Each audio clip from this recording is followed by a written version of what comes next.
Hey everyone, well as we are in the month of November, it's time for me to look back at another classic Survivor Series show. I'm going to get one more stamp in my WWF in 1994 passport, so to speak, by looking at a show that took place 30 years ago this month. That's right, the best computer graphics a struggling wrestling company can afford presents Survivor Series 1994 Western style from the Freeman Coliseum in San Antonio, Tejas on a Wednesday, November 23rd. This is the final edition of Survivor Series that airs on either Thanksgiving night or Thanksgiving Eve. This show was nominated by Will Rattay and Stevie Ray, no not that one, over on patreon.com/wrestlingwithregret. We get the cold open here, we see all the teams discussing strategy. HBK Shawn Michaels talking to his team, Razor's team discussing strategy, there's Lex Luger's team, the $1 Million Team. What's it all about? It's all about the money. Great dialogue, guys. Then we see Clowns Are Us and the Royal Family, and then we're off to the races. 10,000 folks in the Freeman Coliseum, 245,000 pay-per-view buys is way up from 180,000 the previous year. Call it the Chuck Norris effect. Vince McMahon and Gorilla Monsoon are just a couple of cowboys breaking down the card. This is Gorilla's final pay-per-view appearance on commentary in his career. The last time he had done it, I think, was the previous year's Royal Rumble. Randy Savage was normally the color commentator for pay-per-views during this time, but just a little bit before this show, he up and left the Federation to go for WCW and ply his trade as a wrestler over there. So Monsoon was basically filling in for Savage here. Your opening Survivor Series matchup sees the Teamsters. That's the tag team champs Shawn Michaels, Diesel, Owen Hart, Jim Neidhart, and Jeff Jarrett taking on the bad guys. That's Razor Ramon, 1-2-3 Kid, the British Bulldog, Sione, and Fatu of the Head Shrinkers. You know, Vince would make the Teamsters the heels in this situation. As the match begins, Vince and Gorilla run down the whole history of the Intercontinental Championship in the last year, how Razor beat Shawn at WrestleMania, and then as the months went on, Shawn helped Diesel win and then later lose the Intercontinental Championship. So after a couple of incidents where Shawn's accidentally kicked Diesel in the face a couple of times, there are tensions there between the tag team champions. Some good stuff here as the match begins because everyone's getting a chance to do something. Kid tries to outpace Neidhart, just runs into a wall. Jarrett comes into the ring and Monsoon says, oh, his album, the Ain't I Great album, it's available on the NAA label, the Not Available Anywhere. Oh man, he got him. He still got those chops. Also at one point, I could have swore I heard Monsoon swear and said, he's shitting. He better get out of there. He looks like he's shitting, Vince. Owen versus Bulldog gets a big pop from the crowd. Bulldog wearing those biker shorts. He shows off the power for a bit, thwarts a double team. Fatu is tagged in and he starts out strong, but he keeps having problems with his boots throughout the match for some reason. Jarrett is very antagonistic and trollish toward Razor, does a little finger wag, which I found funny for some reason. Then he just gets heaved. Then Razor fall-away slams his own buddy 1-2-3 Kid onto Jarrett. We get Kid and Jarrett, we get Owen and Fatu. Fatu does a little dancing, little tiny precursor to the gimmick that would make him famous. Diesel comes in, hits Fatu with the jackknife, which was very impressive to see. Fatu's eliminated. Kid fights like hell, but Diesel's just too strong for him. A jackknife and he's out. Then another one to Sione. Goodness gracious, one-man wrecking crew. You got a lot of the guys fighting outside now. Bulldog has been counted out, and Razor is suddenly now all by himself. 5-1. I was wondering as I was watching this show, well, what's that about? Is Bulldog too good to take the power bomb from Diesel? And then I realized, well, they probably should keep him healthy for what's going to happen a little later on. Razor hits a top rope Bulldog. He almost eliminates Diesel, but no dice. Michaels keeps barking orders at Diesel to do another jackknife. Finally hits the power bomb. Shawn wants that tag. He comes in and tells Diesel to hold Razor up for him. Shawn goes for sweet chin music, but Razor ducks, and once again, Shawn decks his own man. The other teammates try to defuse the situation, but Diesel shrugs them off and shoves them all the way, all in his pursuit of HBK. The entire team of baddies has been counted out, and Razor Ramon, the sole survivor, wins by pretty much doing nothing. I think they said he is the first person in Survivor Series history to be a sole survivor without having defeated anyone in the matchup. I give this 3 stars out of 5 because I think all the wrestling they did leading up to it was really cool. Like I said, like everyone got a chance to shine and do something, and it all looked pretty good and pretty snazzy and exciting. And the finish that took place, I mean, Diesel just looks like an incredible powerhouse. They're doing such a good job at making him seem like this real force of nature. And so, again, further building the tension with he and Shawn Michaels, and they did a good job in that, telling that story in the matchup, which leads to this follow-up backstage. You got live in the parking lot, Todd Pettengill trying to get the scoop from Shawn, who's still in his gear, trying to escape in record time with his bags. Shawn says nobody heard of Diesel before Shawn brought him in. He goes on this big rant of how ungrateful Diesel is. He never should have teamed with him. He's finished, throws his tag belt to the ground, and he gets in his car and drives away.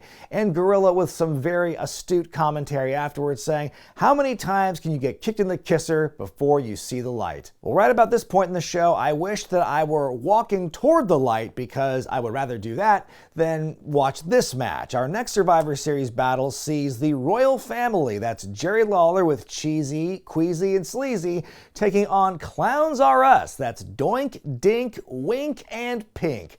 Weeks of this, all right? Weeks upon weeks and weeks of build-up between Jerry Lawler and Doink the Clown. Jerry is definitely leaning into the goofier side of Memphis with this storyline he has here with Doink, with all these pranks and shenanigans back and forth. Every week, each guy's bringing out a new little person to accompany them. I was wondering as I'm watching this, like, oh my God, like how much further could it go? If Survivor Series was not on the horizon, just how many more weeks could Lawler and Doink have spent just building up their roster of little person clowns and kings? By January, you could have just made your own Royal Rumble with those guys. So only the bigs can be with the bigs, the littles with the littles. Lawler and Doink start things off. The Doinkster hits an enziguri. Lawler can't pull off the same move. Some little people tomfoolery. Everyone walks over Lawler. The baddies try the same tactic and it backfires. Just gobs and gobs of shtick. It goes on like this for quite a while. And there's a brilliant exchange on commentary that is resonating in my mind to this day where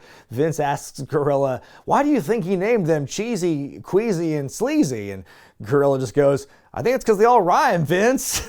Even more shtick. The clowns put a Burger King crown on Jerry. Some great selling once he realizes what's up there. Even more shtick. A test of strength turns into a bunch of littles crisscrossing. The clowns take down the kings to a pretty big pop. Lawler's got something in his hand. Dinks Doink with it. We get a triple team spot with the littles, and it leads to this big chase scene, and Lawler rolls through the crossbody, pulls the tights to pin and eliminate Doink. The unthinkable has happened, says Vince. Lawler basically helps the other clowns get eliminated. Queasy spins Pink like a top, which is pretty impressive. Lawler just drops Cheesy onto Pink.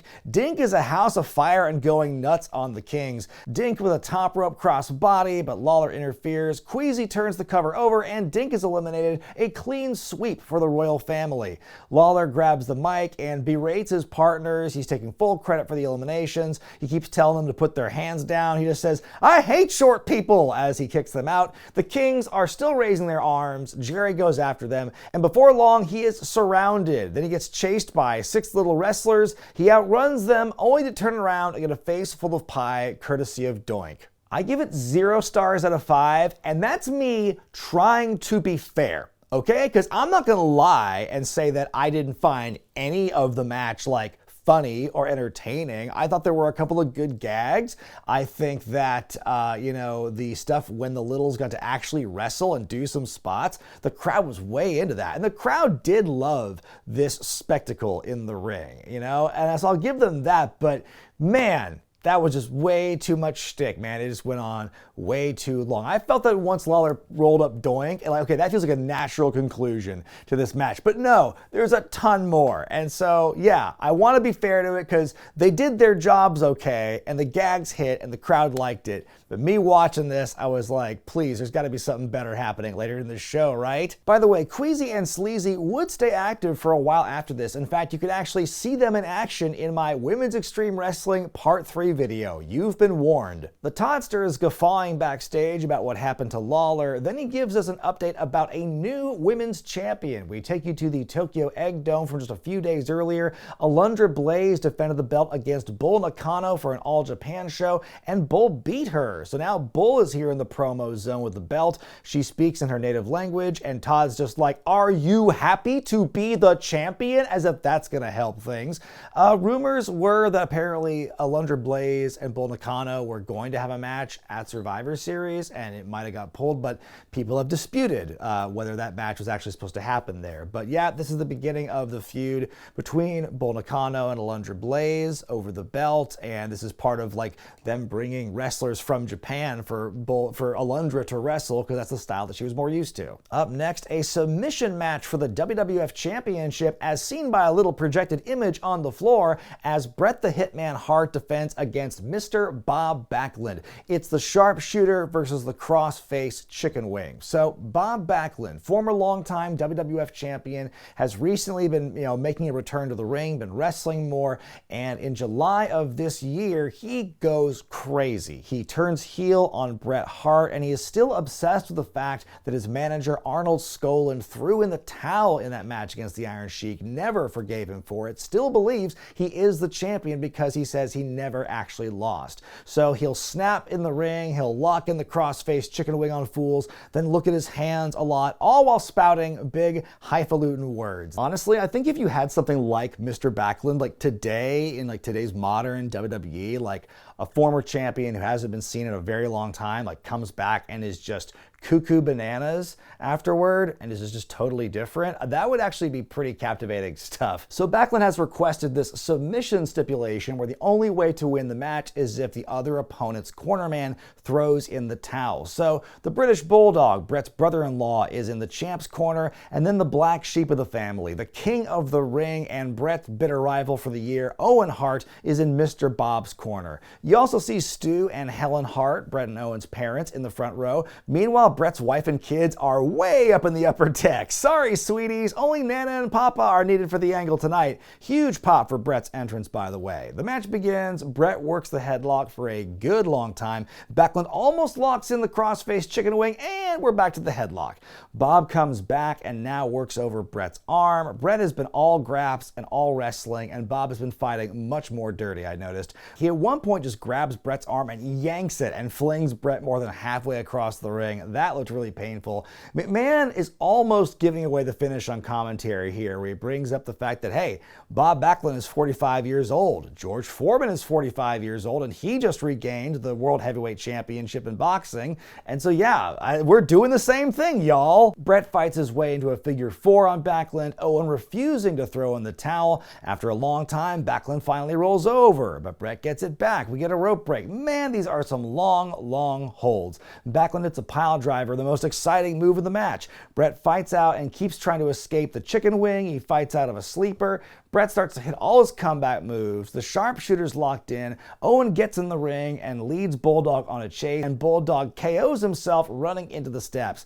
Backlund gets the chicken wing locked in the middle of the ring, and as this goes on for 9.5 minutes, Owen appears concerned over his brother's safety. Davey is still knocked out. Owen's saying, "I'm sorry," to Bret. He's starting to cry, having some real tears there. The champ is fighting and fighting, but is taken back down for 9.5 minutes. Owen finally runs over to Stu and Helen and begs them to throw in the towel for Bret. Hitman somehow continues to stay in it, though if modern tap-out rules applied, this would be over. Bulldog still knocked out. Can somebody check on him? As Owen begs his parents some more, he opens the barricade, lets them up to ringside. He gives them the towel. Stu won't throw it, but finally Helen's had enough and throws it in.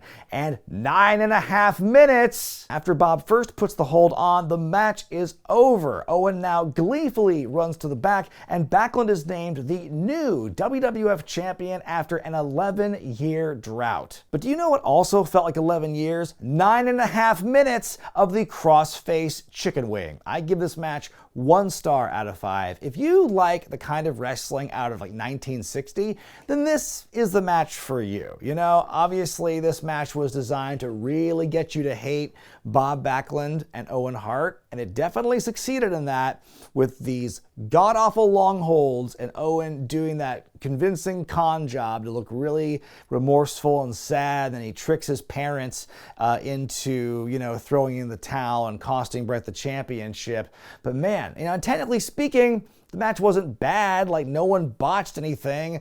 Backlund is still in great shape. The story was great, good acting by Owen. But man, like, all these holds were just the longest thing ever. I guess trying to cater more to Backlund's style and the way he used to work or whatever. You could have told that same story in far less time than you did. I'm just saying. This was...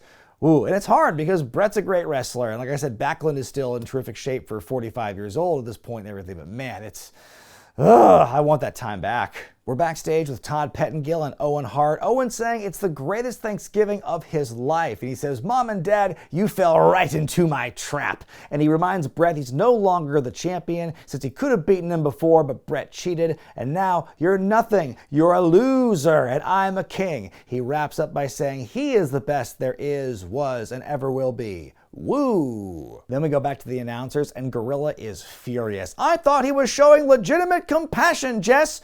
Bret will take the next 6 weeks off to sell the injuries from the 9.5 minutes of crossface chickenwing.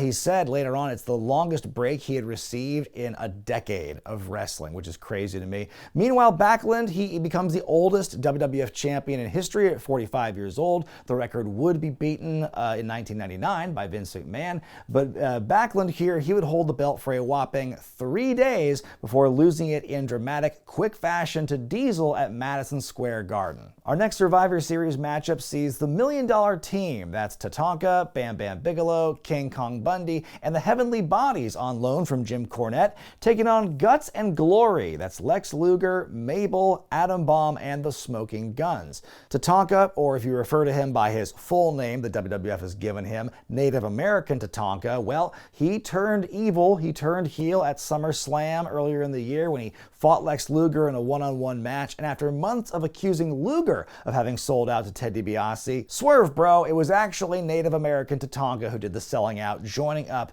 with the $1 Million Corporation. Meanwhile, you got King Kong Bundy, who recently returned. The Heavenly Bodies are feuding with the Smoking Guns at this point, and they've been stealing cowboy hats and robes and all sorts of things, and that's why all these guys are together here. It starts out with Luger and Native American Tatanka going at it, Luger knocking the Heavenly Bodies around. We get this face-off between Bundy and Mabel when they're not the legal men, but the crowd is like really hyped for it, like, yeah, I want to see the big fat guys fight, let's go! Mabel flattens Dr. Tom Pritchard with a big cross body. Tom is eliminated. We get that second face-off with Bundy and Mabel. They trade tackles. Mabel wins the tackle off.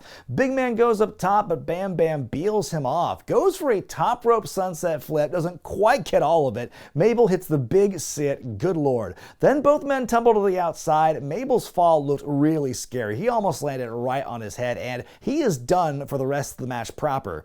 Adam Bomb comes in, going after Bam Bam, but Bundy with a cheap shot. That allows Bam Bam to capitalize, hits the moonsault, and eliminates Adam Bomb. Jimmy Del Rey comes in. He gets a few moves off on Luger, but he eats a forearm, and he's out. Mike Chioda counting really fast in this one for some reason.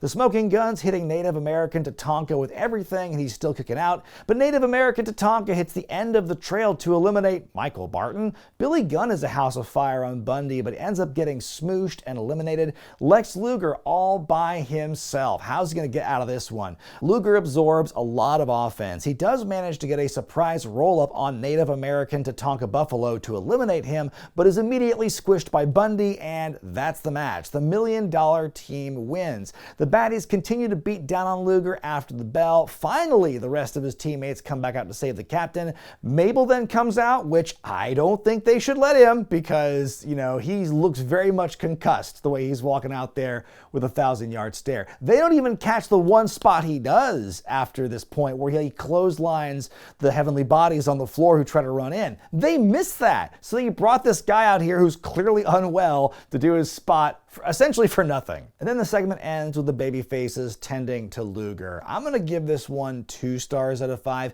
It felt like there was a real big derailment of sorts after Mabel and Bigelow tumbled out and Mabel got hurt. You get the sense that he was probably supposed to do more. I thought it was going to lead to a double count out with them, but the fact that Bam Bam got back in there, oh, that's probably not right. So there definitely seemed to be some kind of transition where they had to get back on track, and they recovered well enough from that. But man, this definitely feels like you're watching the swift decline of relevance and importance being placed on Lex Luger. When you consider where he was just a year ago from this time, coming off the heels of the big SummerSlam match where it's like, yeah, he didn't really get a good, convincing win for the belt over Yokozuna during this time. He won the Survivor Series match last year, but he wasn't even beating Yokozuna in it. It's just like they seem to be kind of cutting bait at this point, it feels like. In the promo zone, Todd Pettingill's with the new champ Bob Backlund. He says he's been the champ since 1978. He never lost the title, just regained the belt.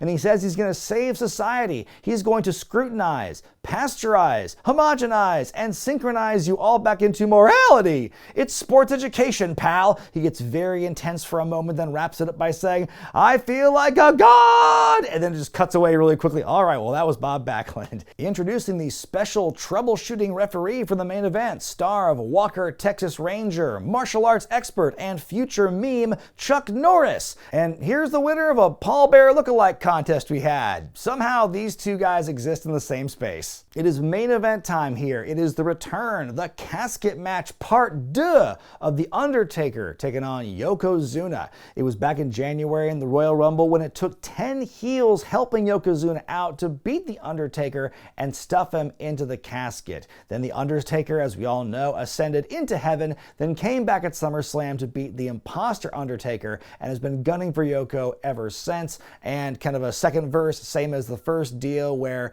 Yokozuna still deathly afraid of caskets. If you mention the word casket, then he freaks out.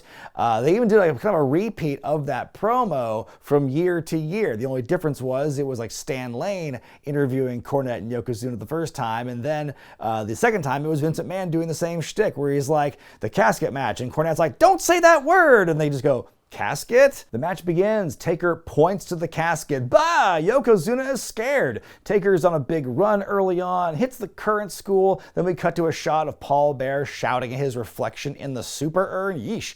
Yoko avoids an elbow drop that allows him to gain the advantage. He gets Undertaker in the casket first, but can't close the lid. They both fall in. Mr. Fuji finally interferes, which, yeah, I was kind of wondering about that in this moment, because the casket's surrounded by the managers, one of whom is a former wrestler, and the other one at least can, throw a punch and has a tennis racket. Why don't they just help Yokozuna beat up The Undertaker in this seemingly no DQ match? Oh, never mind, that's why.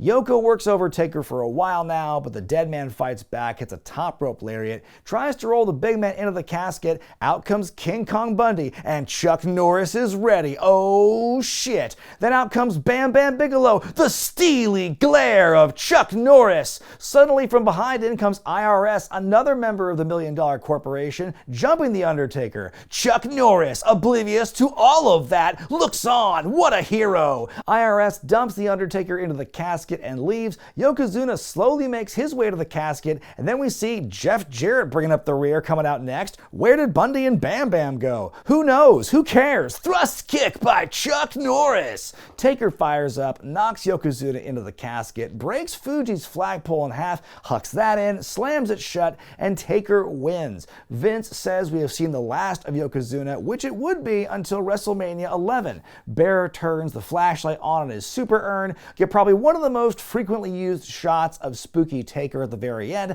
as the show fades to black. I give it 1.5 stars out of 5. It wasn't much worse than the other casket match they had back in January, but it wasn't much better either. When you have two slow, plodding, methodical wrestlers wrestle each other, you're going to have an extra slow, plodding, methodical matchup with not a lot of opportunities for things to really pick up. Although I will say, CHUCK NORRIS being there was neat, and yeah, Taker getting his win back on Yokozuna made a lot of sense, and they kind of bookending 94 with this big rivalry, and Taker getting that win at the end. I think that was definitely a stronger way to end the show. My grade for Survivor Series 1994 is a D. This show is very interesting in that it sucks without being truly awful, because I think you could get a lot of positive takeaways out of every match on the card. There was always something that was worth like talking about or remembering or being entertained by. But yeah, I mean, most of the matches besides that were kind of boring. The Survivor Series format, very tricky. There's sometimes hard to get enough meat on the bone for a story to be told in that kind of matchup. And when you're trying to balance those long matches with so many guys in there with other non-Survivor Series matches, those ones have to stand out as well. And I think a lot of these matches stood out for negative reasons. Even though there were some positives to get from them, still, yeah, kind of a boring pay-per-view with one or two maybe kind of like big takeaway moments. But besides that, yeah, I don't know. Again, that's the power of Chuck Norris. But what did you think of Survivor Series 94, and how about this review? Let me know in the comment section below. Be sure to give the video a thumbs up if you like it. Subscribe to Wrestling with Regret. Hit that bell icon for all the notifications. And next time on the Classic Review, I am finally going to review the first iteration of a show that I've never actually watched or reviewed yet in all the years I've been doing this. I'm going to be reviewing WCW World War III 1995. But until then, I'm Brian Zane, and I'll see you next time.